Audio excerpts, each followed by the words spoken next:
Well, it's Onam and there's celebration not just at home, but on the screen. India's Nifty is the best performing index among large markets in 2022. As you can see, we will run as many indexes as possible.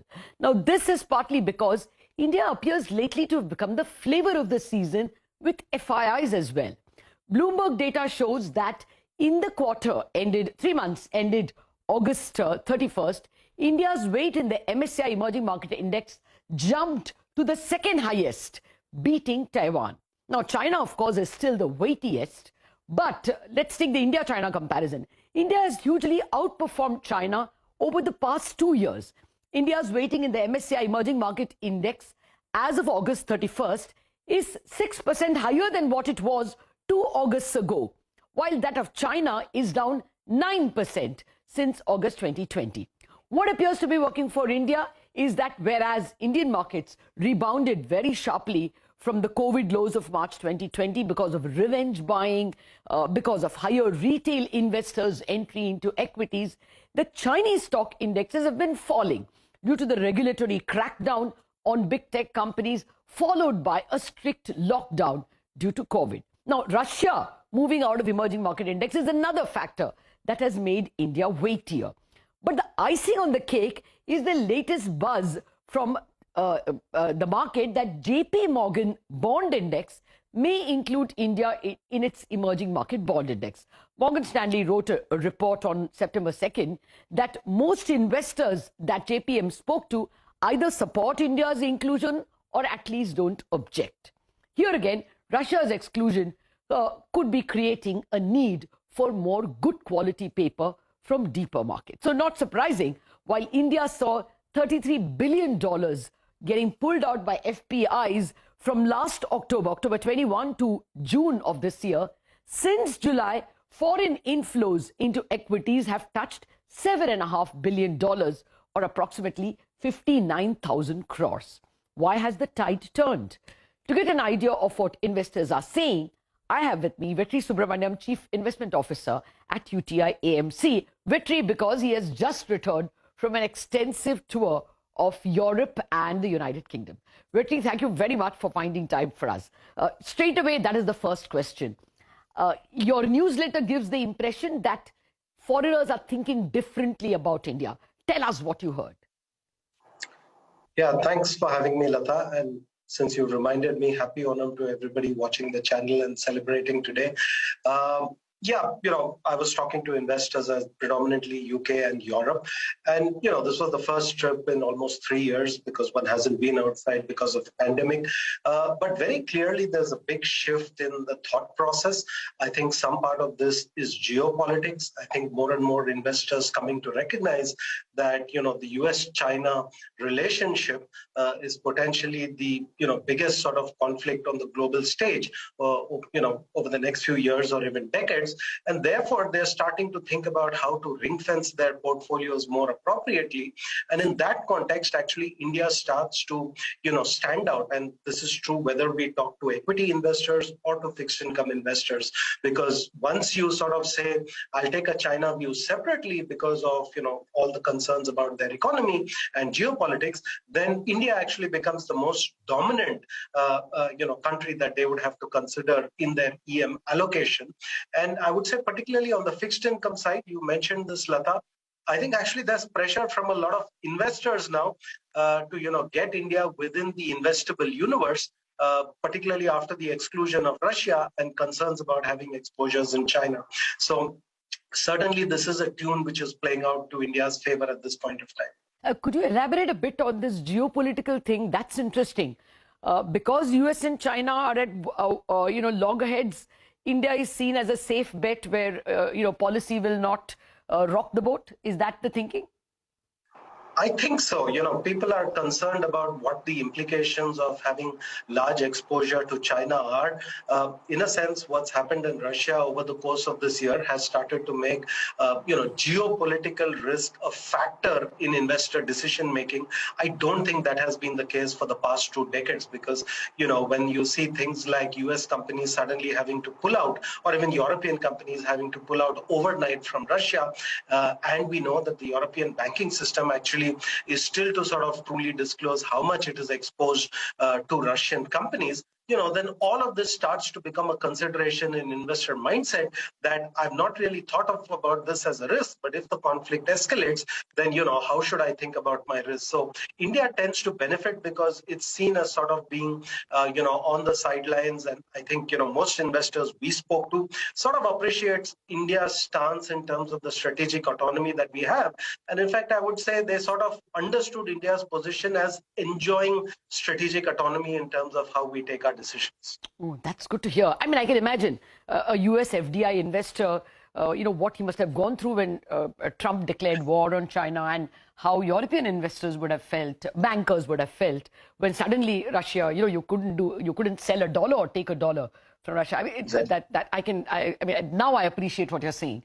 Okay, in your newsletter, you're also speaking about a certain longer-term recognition that India is a damn good tech place. Because of this unicorn. Was that also a chatter? I think so. And obviously many of these global investors not only allocate into secondary markets, pension funds, family offices, private wealth managers, insurance companies, they also allocate to VC. So actually the sense that we get talking to a lot of these investors is that in India, they're actually using both approaches to get invested. One is allocating to VCs because, India is a very, very interesting startup economy from their point of view. And remember, the Chinese market, the VC market, was actually a very closed market because this was a market where companies started homegrown, and really when they scaled up is when they came to the public markets. But I think in India's case, what most people recognize is here is an opportunity to actually get into companies at a very early stage. And India doesn't have a closed internet, though, of course, there are various rules in place to sort of make it more safe and secure from India and our point of view of our sovereignty. But it's still seen as being an open economy for companies which can create a strong tech business in the local economy. And obviously, it helps that we're already seen at the cutting edge in terms of a lot of the digital technologies, be it the India stack, be it the payment system. So, I think in that context, India once again sort of figures right at the top in terms of a geography that people are looking to allocate. So, I would tend to be optimistic about not just, I think, the overall flows that could come from investors into equities in the secondary market, but also through the FDI route. But, I should also point out here, because I sometimes see people extrapolating this into a logic for markets getting repriced all the way to the moon. End of the day, these are asset allocators. They will be conscious of, valuations. But yes, we will benefit from the fact that the overall perspective that they have on India is net positive. There's valuations to the moon is also there in my question list for you. But before that, let me just, refer to this interest in India.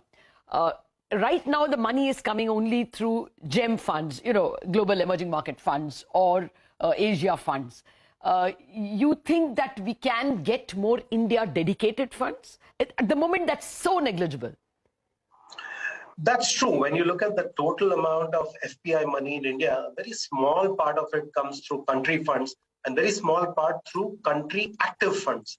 The large part actually comes through GEM and EM or Asia strategies. But remember, the same was true even for Japan going back maybe 30 years.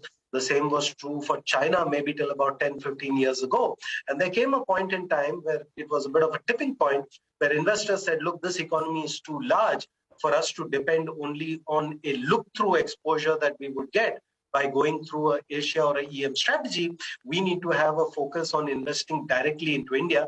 Obviously, I'm talking my book over here because we're India's oldest investment manager running large number of global funds available to these investors. But we certainly sense at the margin compared to 3 years ago, a lot more investors now starting to bite the bullet and say, India is too important for us to just allocate to a global fund or an EM fund. We'd now like to make that allocation directly into an India strategy. So I think that's clearly a tone that we are picking up. And again, Lata, you also mentioned fixed income at the beginning. And I should point out over there, UTI put in place a sovereign ETF for bonds at the Amsterdam Stock Exchange earlier this year. And obviously, everybody is waiting to see when and where India becomes part of the benchmark. But I think, these sort of routes for people to get into India will certainly see a lot more interest. It's just a question of putting together the access. No, I was coming to that. I had heard about this, ETF that you have, listed in Amsterdam. This is very interesting.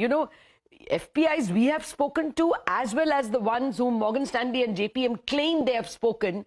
The only hesitation is that this long listing process with SEBI, etc. What you're saying is that if you're listed an ETF of Indian bonds, you can shorten that route.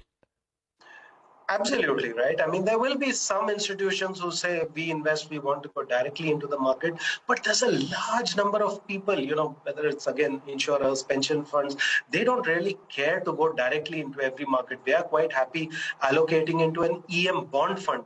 From their point of view, we are able to provide a India ETF in Europe, which is settled on the European system. They would be quite happy to come in. I think what they're all waiting to see is when does actually India come into the index, because taking off-market bets is always difficult, more so for bond investors. I think equity investors have always understood going off benchmark as a source of alpha. Bond investors tend to be a lot more conservative, and therefore I think for them the country inclusion into a EMBI becomes very important. Oh, that's big. In the beginning of the year, it looked like 81 and 82 for the rupee. But if this is how things will fructify, it looks like the rupee has a great run. We keep discussing currency, and this is the other point I want to make, because I keep hearing this chatter everywhere. Oh my God, the DXY is so strong, but it is not the DXY which is so strong. It's actually a free fall in three of the biggest, constituents of the DXY, which is the euro, the Japanese yen, and the GBP. So, this time around, the rise of the DXY is nothing like what it was in 2013, or for that matter, 2008-9, where the EMs were in free fall. Yes, other DM currencies were also falling. This time, the DXY is rising simply because three of the largest constituents of the DXY, the three that I named, are in free fall. So when you look at the Indian rupee, please keep in mind, the rupee may be falling against the dollar, but it's currently appreciating against the GBP, it's appreciating against the euro, it's appreciating against the yen, and it's even appreciating against the yuan. Yes. So, the Indian rupee is not a weak currency at this point of time. Yeah, actually, maybe you should watch CNBC TV 18 a little more, because my colleague Manisha did chapter and verse on this, on India rupee versus various currencies. So, this is very good lessons for us as investors. Vetri, but the big question, valuations to the moon, and a valuation table is coming up even as you speak. We are the most expensive market. Is that a chatter? Should we assume that the 3 months last July, August, September money can continue if valuations are so high, or will that be an obstacle? Well, let me put it this way, Lata. I can't predict what investors will do, but if investors ignore valuations, they will pay a price for it. We said as much a year ago when valuations were, 2 standard deviations above long-term average. It didn't matter which metric you looked at: PE, price to book, forward earnings, 24-month forward earnings, dividend yield, free cash flow. On every metric, the market was expensive, and we've seen the outcome over the period of a year where, effectively the markets have done nothing. So I would be conscious about the fact that if valuations are at a premium to the region, certainly some of the asset allocators are going to hold their bullets for a day where valuations become more favorable. If I just look at valuations of India relative to our own history, the only point I would make is that yes, we've come off the averages, but we haven't yet gone into what I would call as rich territory as we were a year ago, because prices unchanged over a year, earnings up almost 40% over a year. You are still sort of derated compared to a year ago. So we're not 2 standard deviations above average, or even above 1 standard deviation of the average when I look at our own history. But compared to the rest of the world, we are very expensive. And just one caveat here: as much as a lot of the economic data for India looks good, as much of our geopolitical situation, etc., looks good, if the world is going through a very difficult period in terms of growth, some of that will certainly reach our shores as well. And, you could see earnings cuts, you could see GDP cuts. More importantly, the earnings cuts are what will, really trouble the market. So, you've got to be, I would say, hold your horses there and, always presume that the pendulum will oscillate between greed and fear, pessimism and optimism, and choose your point accordingly. I have a lot more questions for you, actually, in terms of some people even upgrading earnings for banks. Unfortunately, out of time, Vetri, but you're leaving us with three very huge takeaways. One, that geopolitically India is being seen as a preference and a reliable one at that. Two, India's tech image is attracting a lot of money. And three, people are asking for India dedicated or India allocation within the Emerging Market Index. That's very, very positive for India. We have to wrap up on that optimistic note this Onam Day. Greetings to everyone who is celebrating out there. Chartbusters up next.